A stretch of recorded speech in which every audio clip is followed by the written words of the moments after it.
Welcome back. I have yet another video for you, and this one we will be looking at AI by default take portrait style, and then I found out that I would later find out that I would rather have a landscape image. So with no further ado, let me show you. Here I am in Photoshop Beta, and I have purchased a small cost subscription to the integration, which I can open this in Photoshop 20, I think they're calling it 2026 now, and I can have the same techniques I'm going to show you. However, I already have this put together. I've already done the work. The image you see on the screen is what I originally had. And I decided, okay, I want this to be an image that's a widescreen. So you see the white around the edges. I'll show you how I did that and what I did without going into image and canvas size and having to resize the canvas. However, I will go straight to the final image and show you how I got there afterwards. My final image is that. Now, I did not use the effects of picking up what the surroundings are, which came out, I guess, in 22, 23, when it would detect the surroundings and then replicate them. They've done even better. And here's how it works. I will start with the original image. So I'm going to simply take this image. I'm going to do I'm clicking on C to cut the white, just to show you what I started with.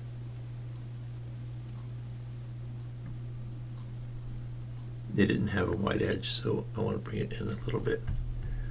And then this one. And what we will see when we go through this process, we will not necessarily see the same image you saw before, because it is seemingly random.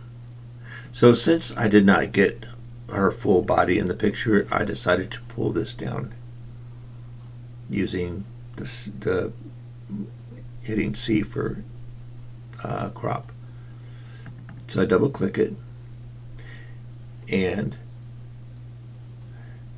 now I want to hit V to make sure that it's all one piece. Now that it's all one piece, let me expand the sides. Oh, I'm sorry.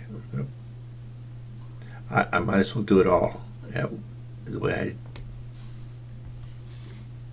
did in the original to show you exactly what happened. And sometimes you get things that you did not want, especially hands that have 6 fingers or a deformed hand, things of that sort. So keep your eye out for that, because once you enlarge the picture, you start seeing issues, and some of you probably have already seen that in examples that are posted online as kind of humorous. So I start now with this image. I hit V, which means I'm using my selector. Then I do that first to make sure it's all selected.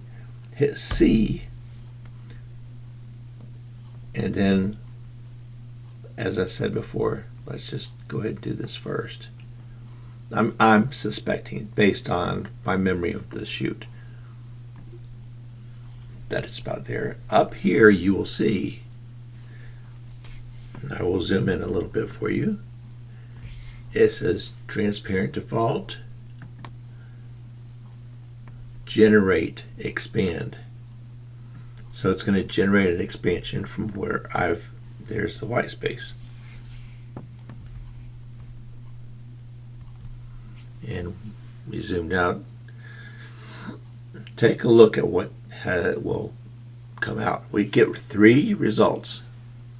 So I normally do a very close review of things like the hand. It looks like she's sitting on the hand, so that's acceptable. But let's see what else we have. Over here, we have another result. Here, this one, she has a watch on.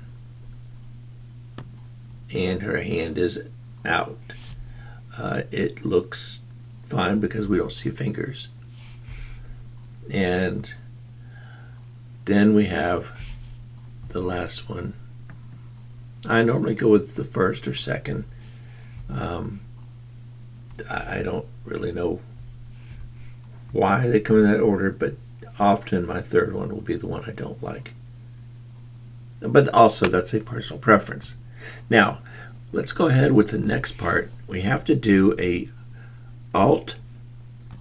If you're using a PC, it's Alt Control Shift E.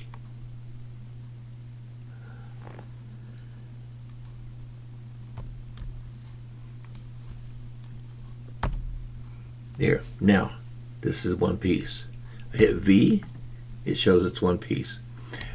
What it did prior to me doing the Alt Command Shift E or Alt Control Shift E, it created a second piece above.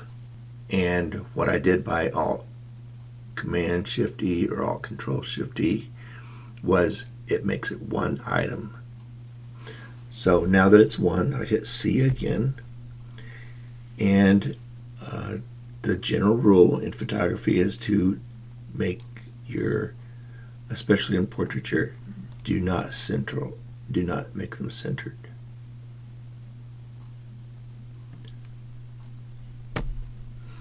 Then let's go down and do this expansion again, and you do the check button, the little check right there, and it does the procedure of processing it. And what I like about this, it's seamless. You don't see any kind of a line that shows this is where it was and now here's the added part. No. And I can check different ones. So I can say, well, now see, that has a seam. I don't like that. This one almost has a seam. I like number 1. So I'm going to stick with number 1. It shows the sun shining here.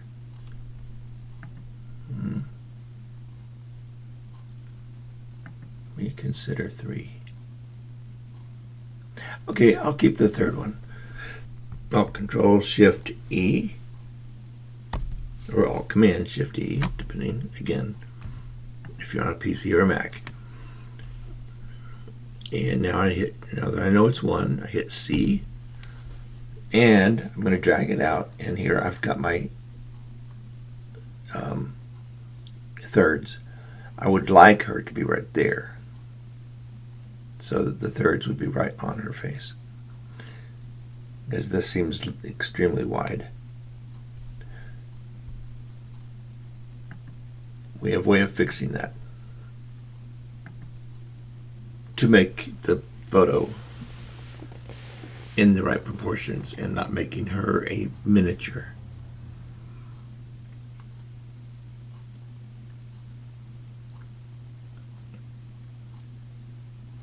Okay, that has a seam, as you can tell.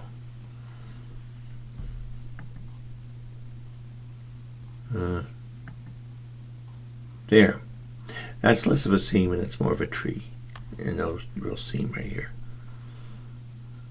If you do not like that, though, you can hit this and it will once again give you more options. It'll create 3 more. And you can pick from them. Now what I do if I want to keep her in this position, To make it proportional, Alt Command Shift E. Okay, it's one piece. Is that I would, okay, I clicked on C, is I would heighten it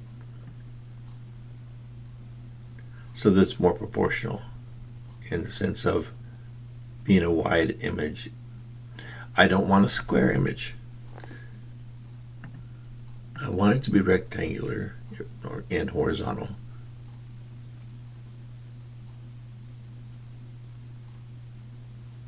But I don't want it to be to where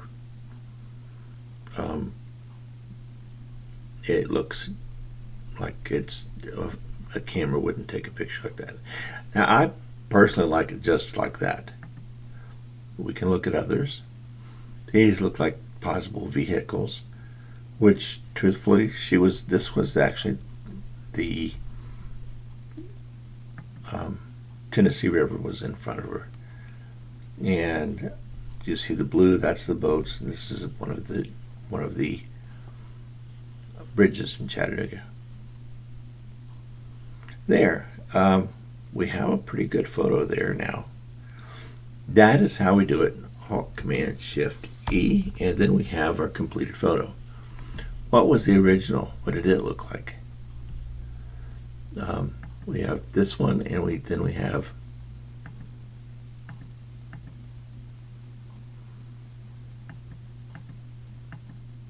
had one with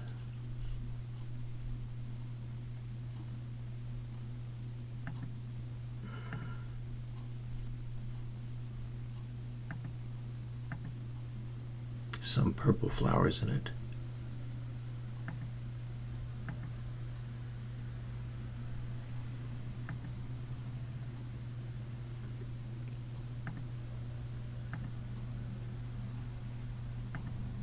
As I go down this list, these are all previews.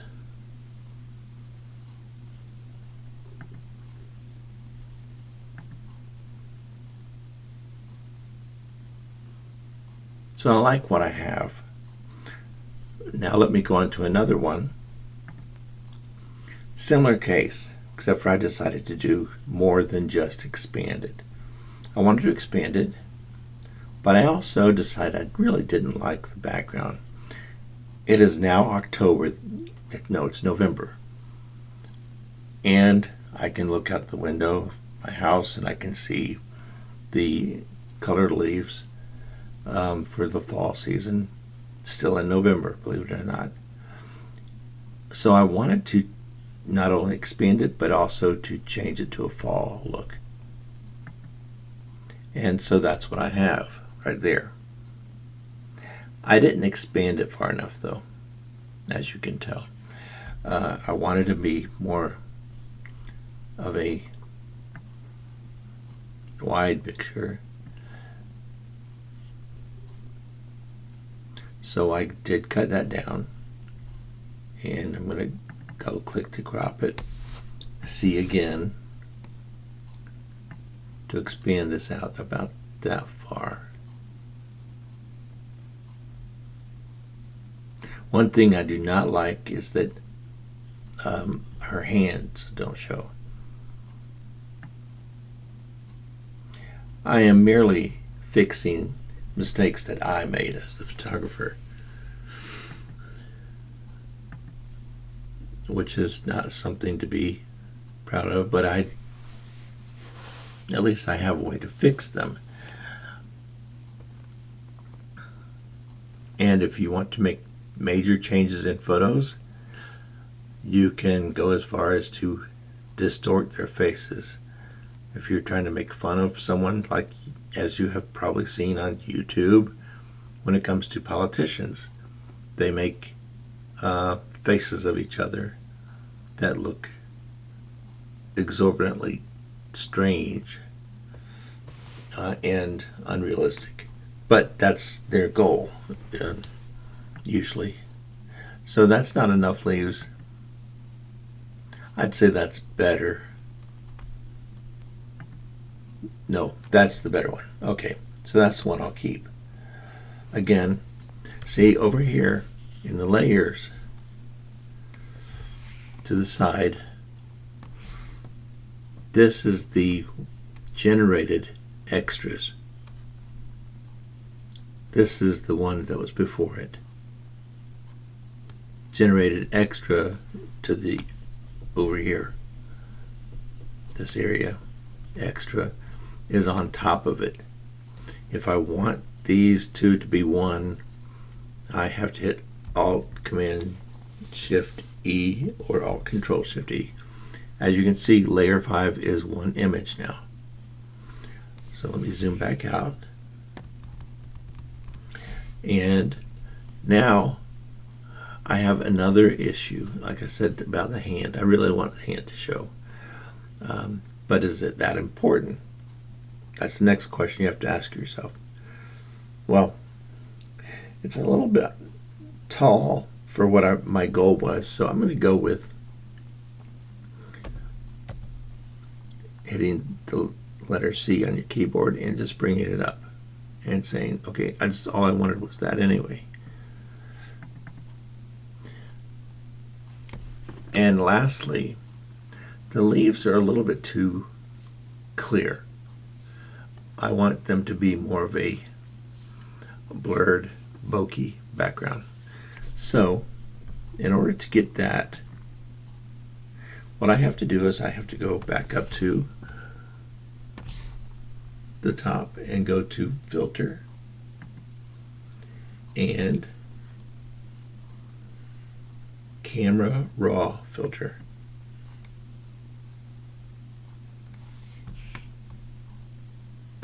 In Camera Raw, I can go over here to the side. I'm trying to zoom in on these so you can see exactly what they say. Lens blur. So I click on that and I have to apply. And it takes it a few seconds. As you can see, this little blue circle generating. And as you can see, the background did blur. Now how strong you want it is up to you, like that. What kind of bokeh? They don't really seem that different.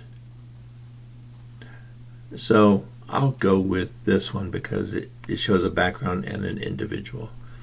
So that's the one I'll go with. And bokeh boost.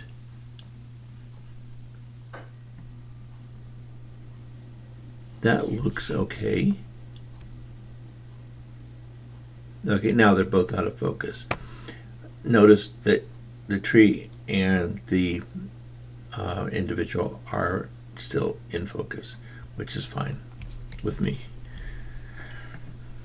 And there, I have a new image.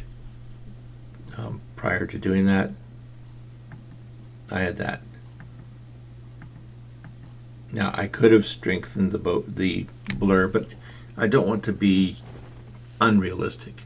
I want it to be close to what would be considered normal.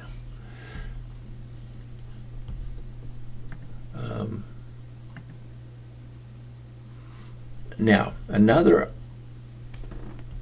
idea that you can use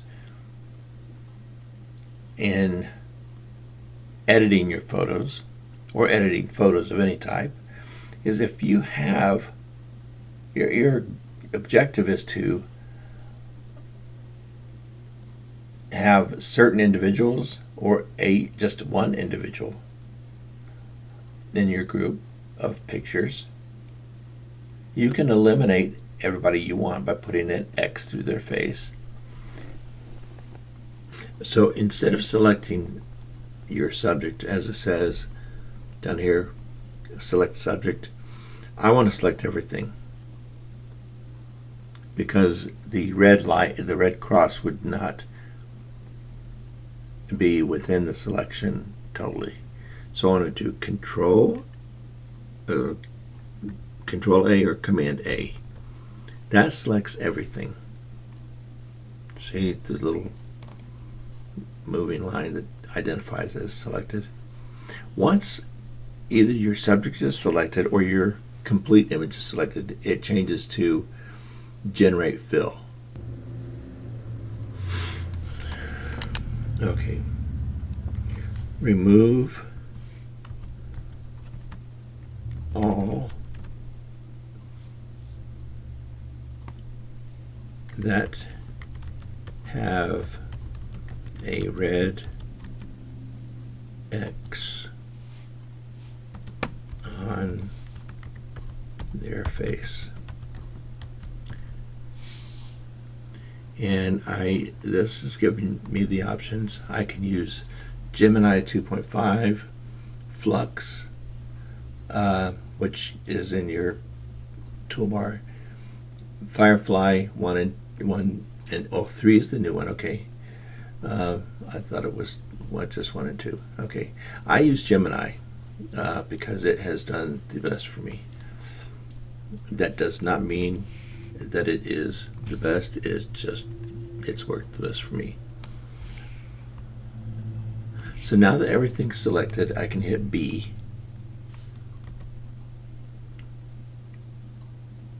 Oh, I hit the wrong letter, sorry.